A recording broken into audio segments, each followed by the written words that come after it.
साथियों, professional life में तरह तरह के केस हमारे सामने आते रहते हैं।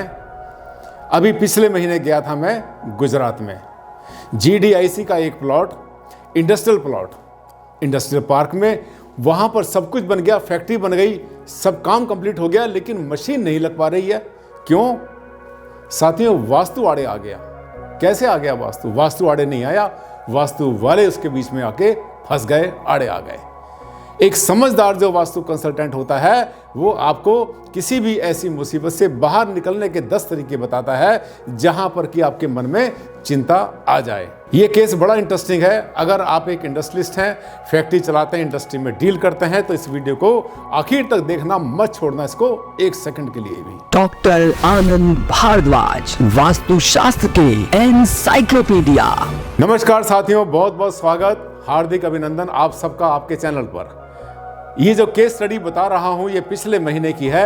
गुजरात में गया था और गुजरात में जामनगर में सुबह एक साइड देखी, फिर दूसरी साइड देखी दोपहर में, और शाम को 3 बजे के बाद, 3:30 बजे के बाद में थर्ड साइड पर पहुंचा, जहां पर कि वास्तु की वजह से एक कांटा फंसा हुआ था। कांटा कौन सा था?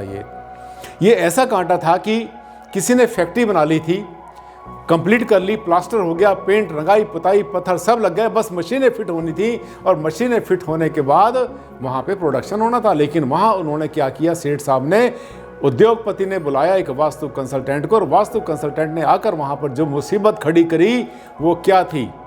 वो ये कहता है कि जो मशीन आपकी लगेगी, इस मशीन के अंदर जो है, इसका जो घूमने वाला पार्ट है वो लगेगा उत्तर पश्चिम में, नॉर्थ वेस्ट में, जहां पानी चलेगा, जो कूलिंग है, वो कूलिंग का पार्ट आपका आएगा उत्तर पूर्व में। बिल्कुल ठीक बोला, गलत तो नहीं बोला। और उसमें जो है, जो एक्सट्रूजन है, जहां पर के हीट यूज होगी, हीटर यूज होंगे, वो पार्ट आएगा दक्षिण पूर्व में। बड़ी फैक्ट्री, बड़ा शेड, एक मशीन को 4 टुकड़ों में कैसे बांट दे? मुसीबत खड़ी हो गई, मुश्किल खड़ी हो गई। फिर क्या हुआ, आइए लेके चलता हूं।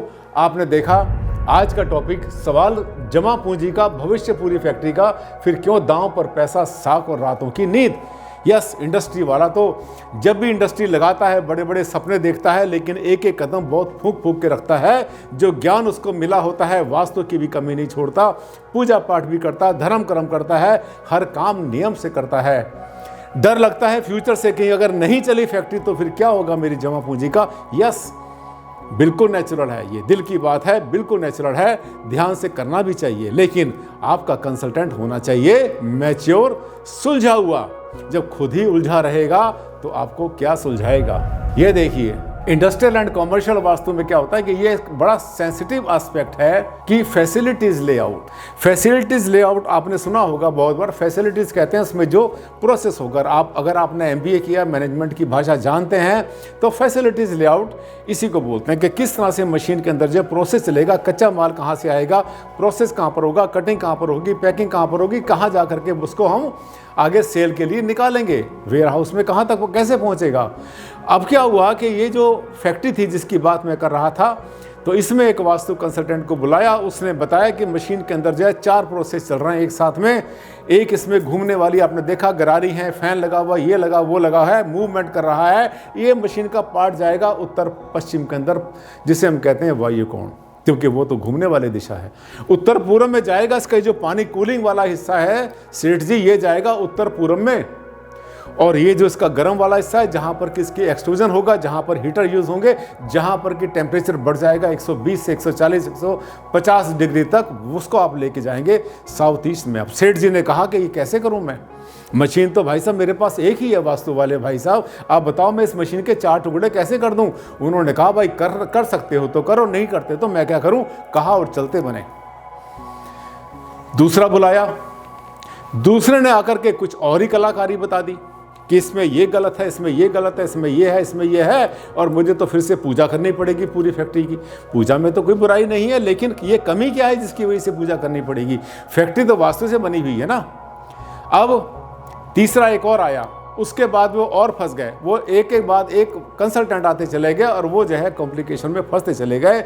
उन्होंने फिर मुझे कॉल किया, और मेरा वहाँ का टूर था जामनगर का। बाई चांस मैंने उनसे कहा मैं आऊँगा, ज़रूर आऊँगा।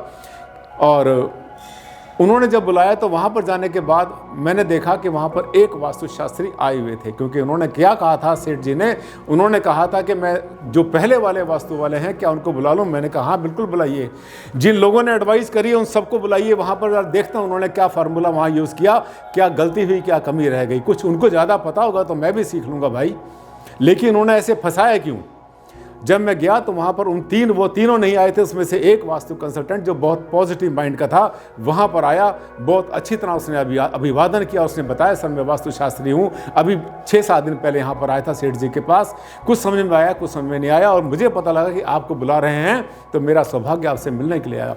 कितनी अच्छी सोच है, कितनी अच्छी सोच है। अगर आपको कुछ नहीं पता तो फिर आपको सीख भी लेना चाहिए और समझना चाहिए। अब इस फैक्ट्री में क्या हुआ, इस फैक्ट्री में हमने कोई जादू नहीं किया, हमने इसमें टोना नहीं किया, इसमें कोई कलाकारी नहीं दिखाई, केवल हमने फैसिलिटीज़ लेआउट को हमने सेट किया कि उनकी जो रिक्वायरमेंट थी प्रोडक्शन की वो कहाँ से शुरू होगी, कहाँ से कच्चा माल आएगा, डाला जाएगा, उसके बाद प्रोसेस आगे चलेगा और उसके बाद जो है फिर और आगे से आगे चलता चला जाएगा। बिल्कुल वो एक्चुअली उस मशीन के अंदर जो है यू शेप में सब कुछ चलना था।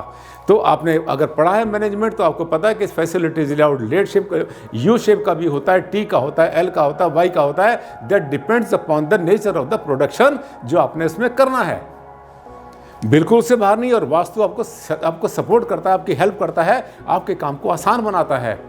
कुछ भी नहीं करना था उसमें, कुछ भी नहीं करना था, केवल मशीन को पूरी की पूरी मशीन को घुमाकर हमें ऐसे सेट करना था जैसे मैं बता रहा हूं। वास्तु always move macro to micro. क्या किया हमने, देखा कि मशीन का जो गर्म पार्ट है, जहां पर कि एक्सट्रूजन होना है, जहां पर कि हीट प्रोड्यूस होनी है 150 160 और कभी ज़्यादा भी हो सकता है टेम्परेचर वो, और जहाँ पर कूलिंग होनी है वो कहाँ पर होना है। सिर्फ उस मशीन को हमने एक पार्ट उसका जो है डिटैचेबल था, उसको जहाँ चाहें वहाँ लगा सकते थे। उस मशीन को रखा तो हमने साउथ वेस्ट में, क्या समझे, उस मशीन को रखा हमने साउथ वेस्ट में, उसके हिस्से नहीं करे, टुकड़े तोड़ के अलग नहीं किए कि इसको वहाँ रख दो इसको वहाँ कर दो, ऐसा नहीं किया। उस मशीन का पर्टिकुलर हमने, ये जो आप देख रहे हैं मैक्रो टू माइक्रो चले, उस मशीन का लेआउट, उसको जो सेटिंग हमने करी वो ऐसे की कि मशीन के इंडिविजुअल उसका जो अपना हिस्सा होता है, जब साउथ वेस्ट में रखा तो साउथ वेस्ट के साउथ ईस्ट में, दक्षिण पूर्व में, आग्नेय कोण में उसका गर्म हिस्सा लेकर गए। हैवी जहाँ से माल लोड करना था वो हम लेकर गए साउथ वेस्ट में, दक्षिण पश्चिम में, क्योंकि कच्चा माल भी तो दक्षिण पश्चिम में नैऋत्य कोण में रखा जाता है। और उसके बाद में जब घूम के प्रोसेस आया तो जो तैयार माल था धीरे धीरे पैक होकर के वो सबका सब जो निकल रहा था उसको निकाला हमने उत्तर पश्चिम से, वायु कोण से। वास्तु तो यहीं पर सेट हो गया साथियों, मुश्किल नहीं है, बस सिर्फ खुले दिमाग से आपको काम करना है। और एक बात मैं बार बार आपसे कहता हूं कि आपका कोई भी कंसल्टेंट है, आपका एडवोकेट हो, आपका एस्ट्रोलॉजर हो, वास्तु कंसल्टेंट हो, डॉक्टर हो, इंजीनियर हो, जिन से कंसल्टेंट से आपका वास्ता पड़ता है वो कभी चलता फिरता सस्ता मत लो, उसमें पैसे मत बचाओ। ये सवाल ज़िंदगी का है, फ्यूचर का सवाल है, ये छोटी मोटी चीज़ नहीं है। क्योंकि आप विश्वास कर रहे हैं उस व्यक्ति के ऊपर जिसका अपना जीवन जो है कहीं ठिकाने पर नहीं है, वो आपको कहाँ ठिकाने पर पहुंचाएगा। अच्छा कंसल्टेंट आपको लाइट दिखाता है, रास्ता दिखाता है और आपकी उलझनों को दूर करता है। जो सस्ता कंसल्टेंट होगा उसको जितना ज्ञान है, जिस ज्ञान से वो जो जिस लेवल पर है उसी लेवल पर आपको ले आएगा। समझा करो, बड़ी गहरी बात है, अंदर की बात है। छोटा सा मैसेज देना था आपको मैंने छोटे से वीडियो में। साथियों अगर ध्यान देंगे तो कभी आपके सामने कोई समस्या नहीं आने वाली। ऐसे होते हैं मेरे वीडियो। पहली बार आए थे क्या? अच्छा, पहली बार आए थे। यस, पहली बार अगर आप आए थे तो इसको चैनल को कर लेना सब्सक्राइब। इसमें सब वो ऐसी वीडियो आती हैं जिनको कि आप ढूंढते हैं बड़ी शिद्दत से। और हाँ, अच्छा लगा तो लाइक बनता है, सोशल मीडिया पर इसको शेयर करना मत भूलना। आज के लिए साथियों बस इतना ही। जल्द मुलाकात करता हूं एक नए टॉपिक के साथ। तब तक के लिए दें मुझे इजाज़त। नमस्कार, धन्यवाद, thank you and take care.